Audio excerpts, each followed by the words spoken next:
هلمند راډیو تلویزیون ډېرو درنو قدرمنو لیدونکو او اوریدونکو ستړي مه شئ. له 19 جن وروسته در پیل شوه د سرې او خاطرې خپرونه چې نن سره په دغه خپرونه کې د شیخ زاید پوهنتون د ژبو او ادبیاتو پوهنځي د پښتو څانګې ماسټر استاد پوهندوی ظاهرشاه ظهیر مېلمه دی.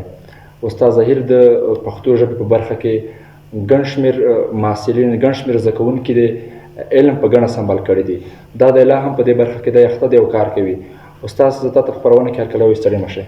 ډېره مننه، خیر اوسئ. تاسو دې هم ستړي مه شئ او تاسو ته هرکلی وایو. نو خوښ شوم چې زه نن خپل شاګرد سره په داسې خپرونه کې ناست یم چې هغه د ژبې او ادب په اړه ده. نو مننه کوم. ډېره مننه استاد. استاد که په لنډو کې لیدونکو ته د ځان معرفت وکړي، چېرته زېږېدلی، څومره زده کړې مو کړې دي؟ زما نوم خو ظاهرشاه دی، تخلص مې ظهیر دی.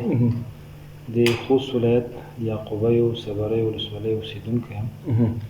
نو تقریبا د عمر کې خو ډېر خلک دا خبره معمول دی چې خلک دروغ کوي لږ لږ، خو په هر صورت زما به عمر تقریبا یو 4 کلن به یم یا 15 کلن غالبا.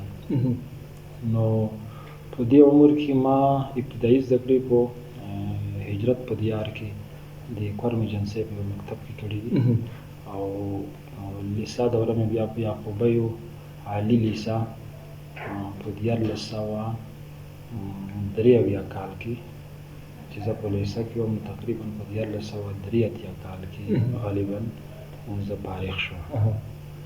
نو 83 کال نه وروسته بیا ما چې کله کنکور ورکړ، نو کنکور کې لومړی انتخاب چې زما ادبیات و، مغه و چې ادبیاتو ته راغلم او ادبیاتو پوهنځي مې تقریبا په 1980 کال کې ما بشپړه کړه او فارغ شوم. استاد دغه د پښتو ادبیات سره د سفر مو څنګه پیل شو او څنګه تر ماسټرۍ راورسېده؟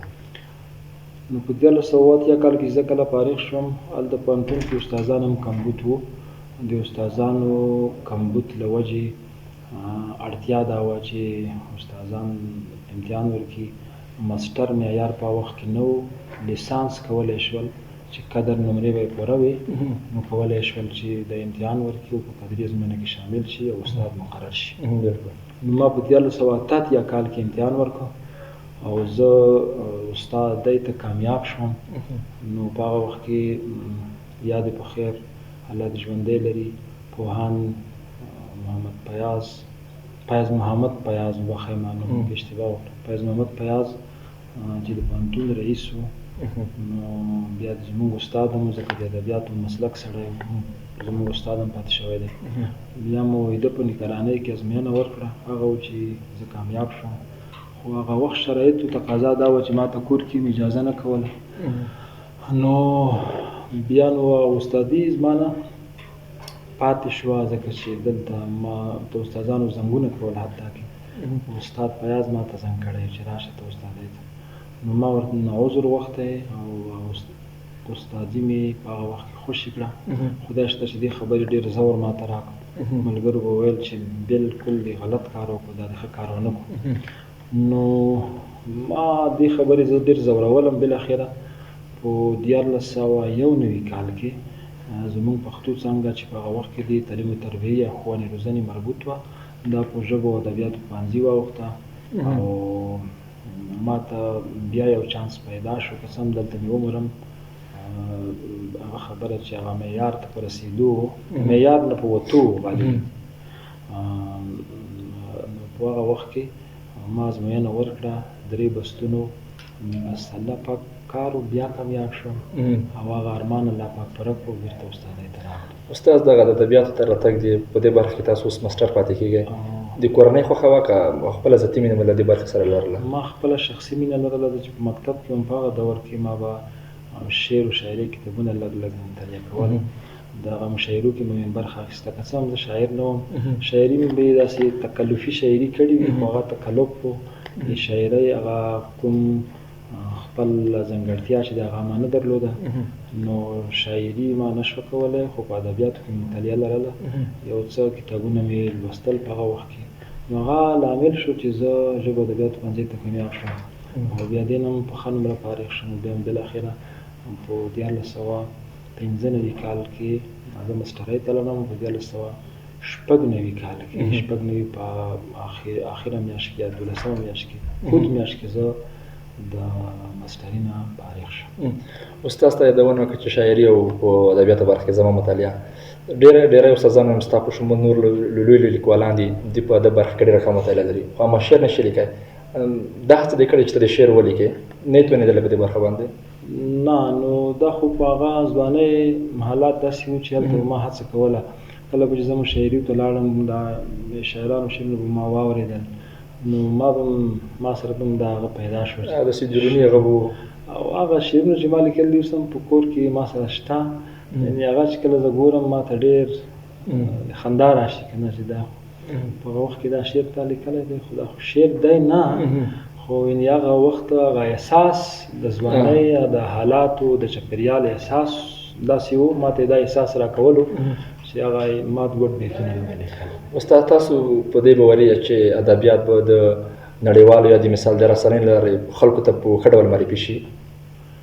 نو ادبیات خو که څه هم رسنۍ خو په ادبیاتو کې سر و کار لري نو په هره رسنۍ چې ده که غږیزه ده او که چاپي ده د ادبیاتو برخه پکې وي نو ادبیات خو که داسې ووایو چې د ټول ولس خوښېږي خو دا چې ادبیاتو کې د ګټې څټې کار لږ کمزوری دی نو البته زمونږ په هېواد کې په نوره نړۍ کې نه ده نو همدا وجه ده چې په مسلکي لحاظ خلک ورنه څنګ کوي او هغه پوهنځی انتخابوي چې هغه د ژوند د خور د برد سره تړلي وي یو څه مدیات پکې وي نو نوره خو خوښېږي د هر چا ادبیات د هر چا خوښېږي. زموږ پوهنتون کې استادان دي د بېلابېلو پوهنځیو استادان دي نو کله چې ما سره مخامخ شي ګپ شپ کې خبره کوي نو چې هغه پلاني داسې شعر ویل دی پلاني داسې ویل دی ته موږ ته ووایه دا څنګه ویلی دی نو هر سړی علاقه یعنې فطرتا هر انسان که ووایو شاعر دی خو موږ شاعر هغه چا ته وایو چې د خپل داخلي احساسات چې دا بهر ته په الفاظو کې راوباسي راڅرګند کړي خو نور خو فطرتا زما نظر دا دی چې هر سړی فطرتا شاعر دی. استاد اوس کې په ټولنه کې دغه د ادبیاتو ته په بې ارزښتۍ کتل کېږي خلک لږ تنفر ترې کوي دغه تنفر دغه بې ارزښتي منفي کتل ادبیاتو ته دا په لوی لاس ټولنې داسې کړی دی که لوستو کسانو داسې کړي دي؟ مخکې ما خبره وکړه چې دا په عمومي ذهنیت تاثیر دی که نور شخصي لحاظ سره ادبیات هر چا ته خوند ورکوي خو مونږ خو اول ظلم دا کوو چې پوهنتون ته ځوان ځي نو د کور خوښه د پلار خوښه د ورور خوښه دا هم ورسره شامل حال وي په اصطلاح ازادۍ ته مونږ شاګرد نه پرېږدو چې دی د خپلې خوښې پوهنځي انتخاب کړي همغه ولولي په خپل ذوق یې ولولي نو دا بیا ښه نتیجه لري. خو ما مخکې خبره وکړه چې ادبیات خلکو ته داسې شوي دي چې دې کې ګټه ډېره نشته خلک ورته پام نه کوي که نور په نورو نړۍ کې په نوره نړۍ کې په نورو هېوادونو کې ادبیات ډېره پراخه ساحه لري. بالکل ما یو کتاب دی ما سره ژباړه ده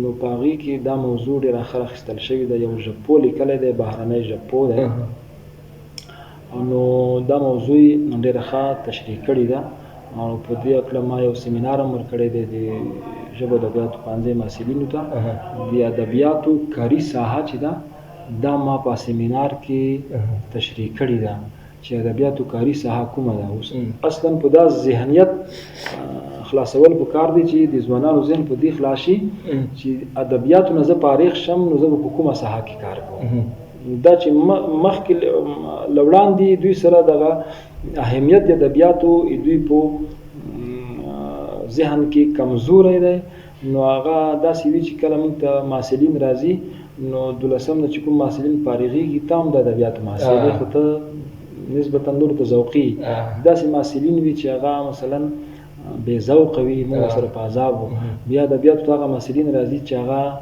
په مکتب کې نمره یې ټیټه وي نو هغه راشي چې هغه راشي نو دلته ژبه ادب خدا پراخ میدان دی ژبه علم خپل دی د ادبیاتو خپل دی نو دا ټول علم ته چې دته انتقالوي نو دی به راپاروي دی به دې ته هڅوي چې ادبیات سره دی علاقه پیدا کړي، مینه پیدا کړي. نه وروسته دی کولی شي چې په ښه ډول هغه یا ژبو ادبیاتو پوهنځی یا د پښتو څانګې یا د دري څانګې یا د نورو ژبو څانګو څخه په ښه نمبر یا په ښه ډګرۍ فارغ شي. استاد په موجوده تعلیمي سیستم کې د پښتو ادبیاتو کوم ستونزې دي او حل لارې څه کېدای شي؟ نو په اوس وخت کې خو سیستم زمونږ چې کوم نصاب دی بالکل ښه نصاب دی. په هغه وخت کې د جمهوریت په دوره کې چې په جمهوریت په اوایلو کې تقریبا دا جوړ شوی دی، نو هغه هم ښه نصاب دی. کابل پوهنتون جوړ کړی دی، کابل پوهنتون استادانو، نو هماغه نصاب په ټول هیواد کې پلی دی.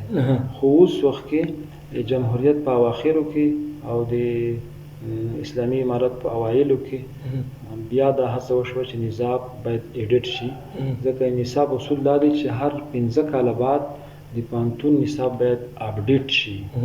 ایډیټ به نه وایو، اپډیټ شي، باید نوښت پکې راشي.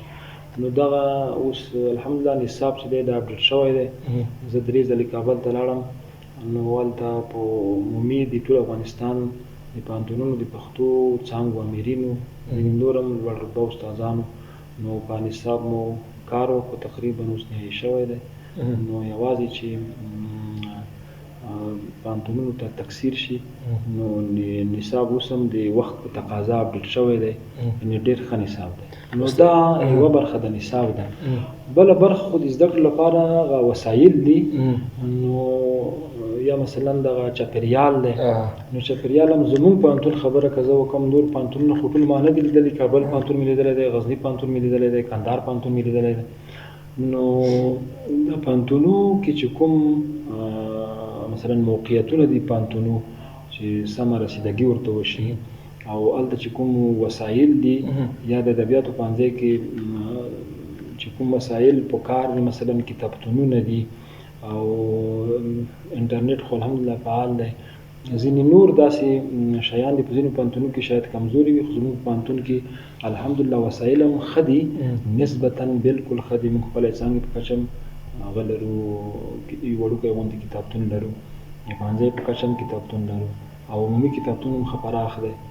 نو بیا په اوس وخت کې خو که زه حساب کوم، نو هغه وخت کې چې زه استاد شوم، یعنې د لیکچر جوړولو لپاره موږ کتاب ډېر په ګرانه پیدا کړو.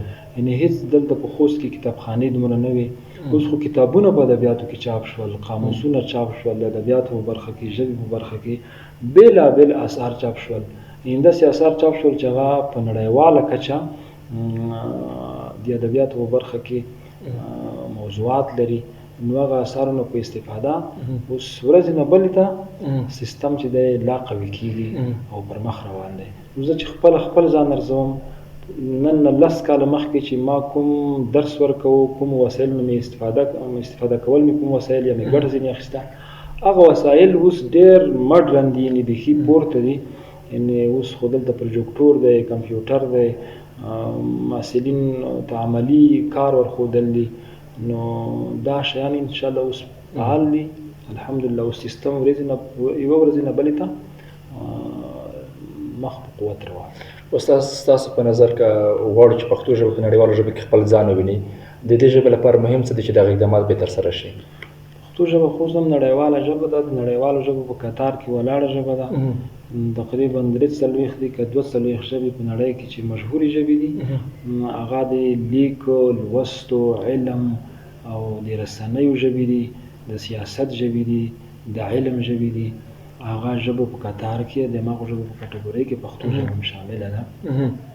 نو دا خو یو پراخ بحث دی چې ژبې سره خو ادب تړلی دی. که موږ د ژبې خبره کوو، ادب هم ورسره په ذهن کې تړلی دی، ځکه ژبه او ادب نه ګورئ دي، دا بېلېږي نه. نو ژبې پرمختګ په هکله که موږ خبره کوو، نو دا څو برخې لري چې په دې کې رول لري.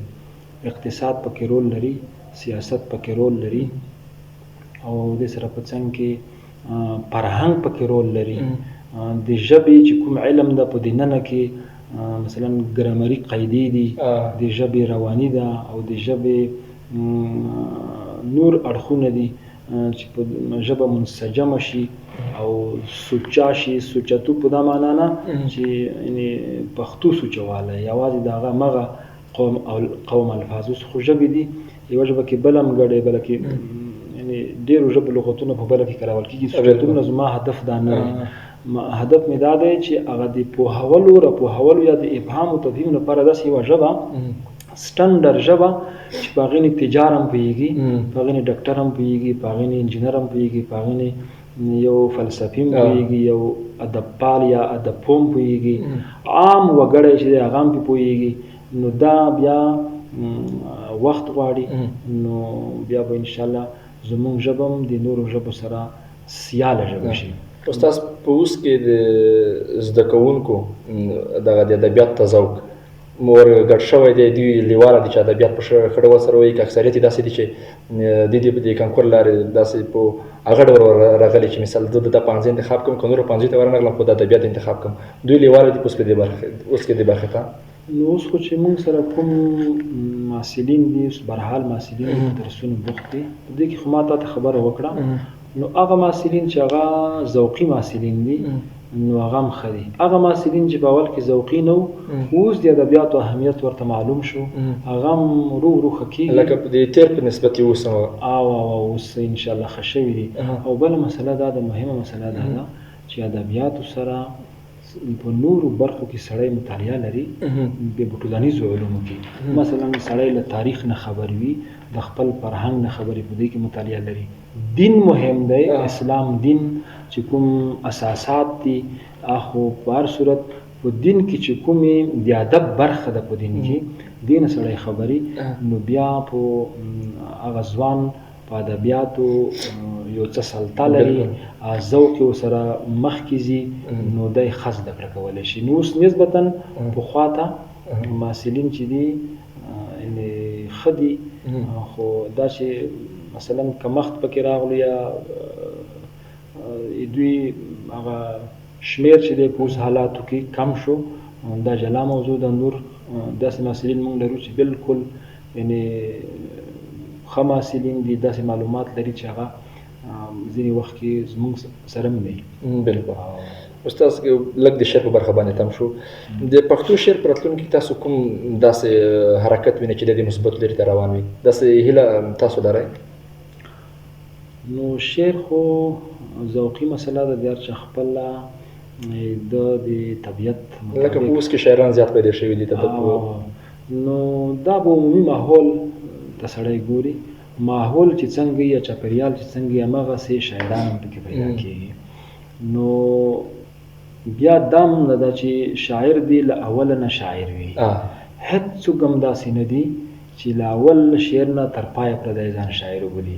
لوی لوی شاعران تک پوښتنه وکړي نو د خپلې شاعرۍ ابتدا به دا یې درته په شاعرۍ کې وانه چې درته وایي به چې دا برخه چې دا د اوله برخه ده، دلته زه کمزوری وم. نو شاعر چې دی د خپله مرحله لري، ابتداوي، بیا د مثلا پختیا ته ورسیږي او بیا د اوج نقطې ته ورسیږي. یعنې داسې ورو ورو که د یو شاعر اثار موږ راواخلو له پیل نه تر پایه پوره، نو دا موږ ته خپله معلومیږي چې ته په کوم وخت کې ښه شاعري په کوم وخت کې کړې ده. یعنې دا په دې معنا نه ده چې څوک دې شعر ووایي د موږ شعر ونه وایو، شعر به یي، خو د ښوالي یا د مثلا د ښکلیوالي یا د ښکلا برخه یا د فکر برخه یا د تخیل برخه دا به پکې یعنې په ابتدایي شاعرۍ کې ټیټه وي او په هغه پاخه شاعرۍ کې به بیا لوړه وي. نو اوس یوه هغه دا ده، خوشبختي دا ده چې شاعران ډېر شوي دي او ځینې خو داسې شاعران دي چې زه اورم بالکل داسې شعرونه وایي په ځینې وخت کې چې سړي ښه لګېږي، ښه شاعري کوي، خو دا به وخت سره بیا معلومیږي چې څوک ښه شاعر کېدای شي. استاد دا تمه کېدای شي چې په ادبیاتو کې د شعر نمبرې محصلینو ته د مثال په ډول څرګند شي یا دوی ته داسې تکرار شي چې مثال په اوس وخت کې دغه یو شاعر دی او دا شعر تاسو زه د مثال په ډول راوړم، داسې تمه کېدای شي؟ ولې نه، ما کتاب لیکلی دی، میچاڼې په نوم دی، پښتو عروض ما بحث کړی دی، 8م سیمیستر کې ویل کېږي، په نصاب کې شامل دی. نو په کتاب کې ما چې کومې بېلګې راوړي دي یعنی هغه ما کېدای شي زما ذوق هم په دې کې رول بالکل. کاروان صاحب بیتونه مې راوړي دي، محمد صدیق پسرلي مې راوړي دي، او د خوست کې اوس ځوان شاعرانو جملې نه ما د بهیر صاحب بیتونه ځینې راوړي دي، ځینې نور هم دي داسې شاعران، خو دا بدام نه چې ما پکې مرلي دي که نه. کاروان صاحب خو وتلی شاعر دی، په هغې کې خو شک نشته. درویش دراني بیتونه ما راوړي دي، نور هم ښه شاعران شته.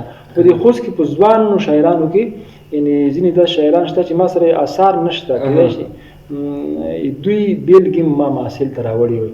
نو په اوسنیو شاعرانو کې هم داسې شاعران شته چې یعنې هغه شعر کې چې کوم شریعت دی یا شعر چې کومه ځانګړتیا د هغه په شعر کې لیدل کېږي او ته بالکل د بیلګې په توګه محصل ته او یا یو چا ته ویلی شي. استاد کې پرې پوښتنه وکړم، په پښتو ادبیاتو کې ستاسو لپاره تر ټولو الهام اخیستونکی څوک کېدای شي چې ته ترې الهام اخلې او ترې تاثیر زیات وي؟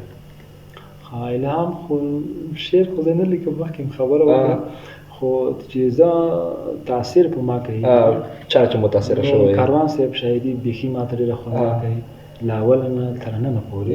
یعنې ځینې خلک په دې اند دي چې کاروان خو اوس چې کومه شاعري کوي دا یعنې هغه ده ښه شاعري نه ده. اوس هم کاروان بالکل ښه شاعر ده. داسې به دوی نه وایي چې ښه شاعري نه ده، خو داسې وایي چې مثلا نسبتا هغه شاعري د په ځوانۍ کې کړې ده، نو اوس مثلا ځینې اشعار داسې دي چې د فکر زاویه یا د خیال زاویه پکې پراخه شوې ده. دا ښه خبره ده. کاروان اوس هم بالکل ښه شاعري کوي. د اوله نه له ماښامه تر ماښامه واخله دا اوس اخرنۍ کتاب زرزري وزري او بلې نغمزیک دي زمانې نغمزیک دي زمانې او دا ټول ځینې هغه داسې دي چې ځینې اشعار په یوه کتاب کې بلکې هم راغلي دي، یوه برخه یې راغلې ده.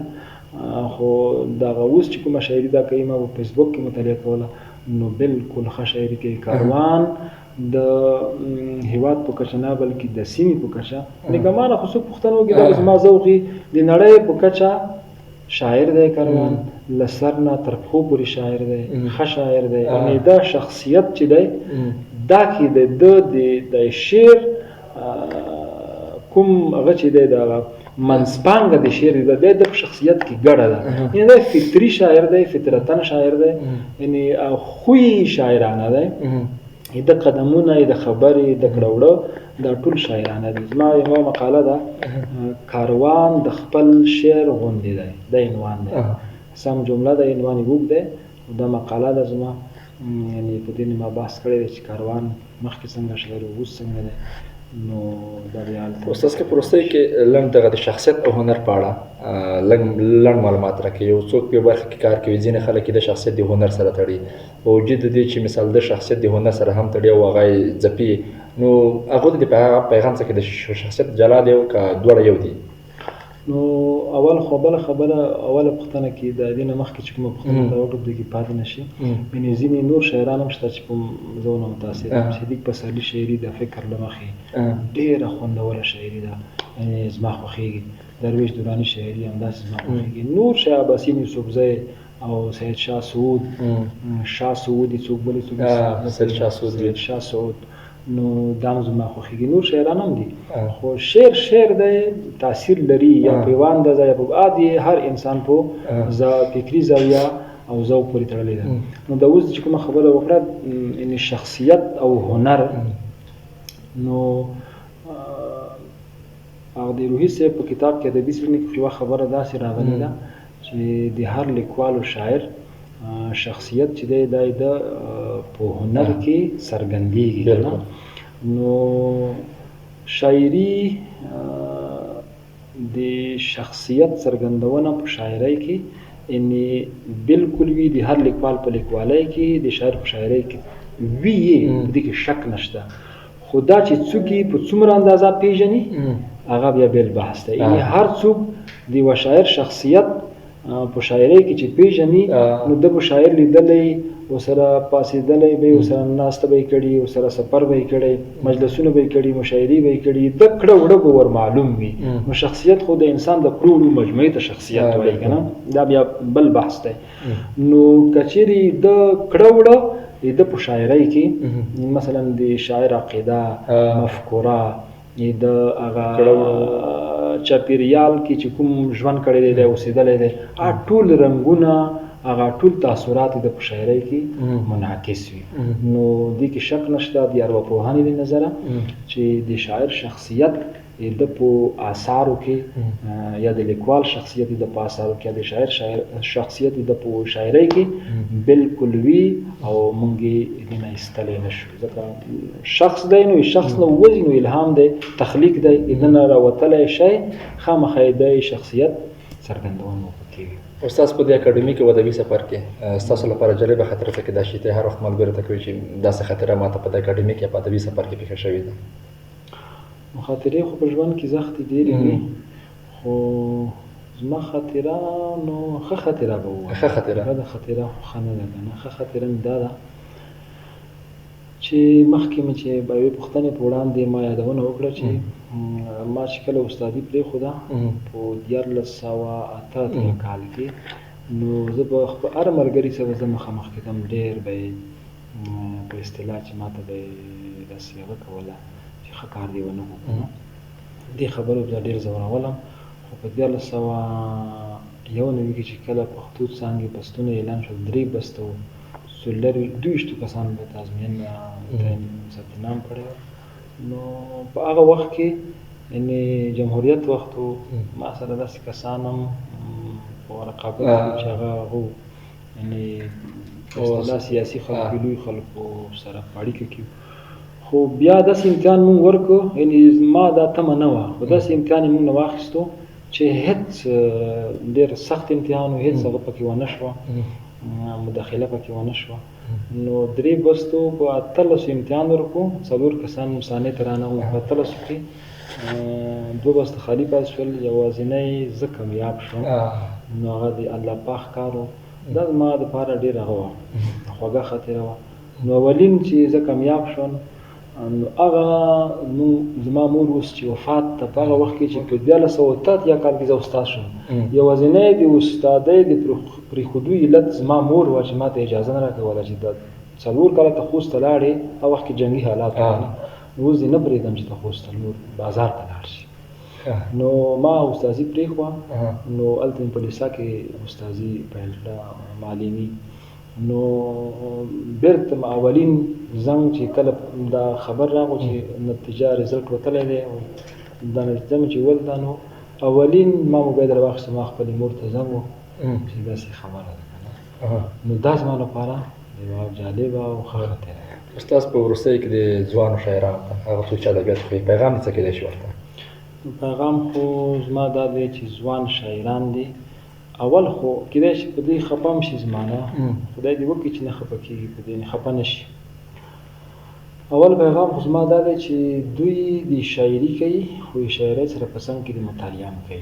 کله چې ته مطالعه کوي بیا د شعر کې خپله قوت راځي یعنې دا روحیه دې داسې کېږي چې ته ښه شعر ته خپل مایل کېږي او دې سره په څنګ کې دی چې کله دی شاعري وکړي دی خو په احساساتو کې نوي شاعران داسې یو دا اولینه شاعري دی ډېره زر په توندۍ نه چاپوي یعنې حوصله دې ورته وکړي چې کله دی پوه شي چې اوس ما ته خلک د ښه شاعر نسبت کړي یعنې د شاعر نه شاعر خو کېږي د ښه شاعر نسبت ما ته کېږي په دې چاپېریال کې زه د خلکو خوښېږم ځکه په خپل ځان سړی نه پوهېږي ته به د بل چا خبرې ته غوږ دی که نه چې دا خلک زما په شاعرۍ پکله څه وایي نو یې نه وروستو دی کتاب چاپ کړي اول پیغام مې دا دی. بل مطالعه ډېره ضروري ده په ادبیاتو کې که مطالعه څوک ونه لري یعنې نه ښه شاعر کېدلی شي او نه ښه لیکوال کېدلی شي. بلکل.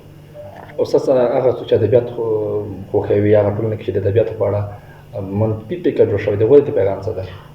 هغه خو دا دی چې ادبیاتو په هکله زما یوه مقاله چاپ کېږي بیا به انشاءالله زه په فیسبوک هم خپره کړم که چاپ شوه د ادبیاتو کاري ساحه چې مخته مې د سیمینار خبره مو وکړه دا ساحه انشاءالله زه تشریح کوم. ادبیاتو ساحه ډېره پراخه ده که څه هم ستاسو وخت به هم کم وي نو زموږ د شپې محصلینو فراغت غونډه وه جمهوریت په وخت کې بیا نو هلته ما وینا کوله نو هلته یوه خبره دا منځته راغله چې هغه وخت کې د وکیلانو هغه و دا د انتخاباتو هلته یوه لوحه وه په دې پوهنتون سړک نه لګېدلې وه چې کوچنی اختر مبارک شه نو ما لوحې ته پام شو ما وایي چې که په دې نه یعنی د ژبې یو مسلکي اوښتی وای دا د دې وکیل سره دا مثلا د لوحو په لیکلو کې کومک کولی یا د دنده ورکړې وای نو ده به داسې لیکلي وه چې اختر مو مبارک شه اقتصادي ګټه به هم کړې وه دواړه اخترونه ورکې راغلي وه نو دا ډېر په شخصي خصوصي سکتور کې او د انسان په شخصي ژوند کې په خصوصي سکتور کې په دولتي سکتور کې ادبیاتو ساحه بیخي پراخه ده خو چې څوک یې ښه وایي او چا خبره چې سمې وایي او په لوړه درجه ځان فارغ کړي ادبیاتو هغه اصل ته یو 50% ورکته شي نو بیا انشاءالله نه وظیفه ګرانه ده او نه کار ګران دی نه د ادبیاتو په ذریعه یا وسیله پیسې ګټل ګران دي. استاد ډېره مننه چې خپرونه کې وخت راکړ او موږ سره کېناست. له تاسو نه مننه چې پوهنتون ته راغلی زحمت مو ویستلو او نو هغه خبرې چې ما سره کومې وې نو دا خو ناڅاپي راغلي خدای دې وکړي چې ما هم اشتباه نه وي کړې نو تاسو هم ډېره مننه دا خدای دې وکړي چې نور هم تاسو ته دا توفیق دی الله پاک نه غواړم چې نور استادانو سره داسې څوک چې په دې خوست کې ادبیات سره علاقه لري که استاد وي یا نه وي آزاد لیکوال وي شاعر وي سره مرکې وکړي او دغه تاسو د رسنۍ له لارې تلویزیون له لارې د ادبیاتو محصلین چې دي دا واوري دي نه خپله مثبته ګټه پورته. ډېره مننه. د ژمن راډیو تلویزیون د درنو قدرمنو لیدونکو او اوریدونکو دغه وه د افغانۍ د سرې او خاطرې خپرونه چې ما فرهاد شپون در وړاندې کړه. تر بلې خپرونې ما فرهاد شپون ته اجازه راکړئ تر بیا ښې چارې.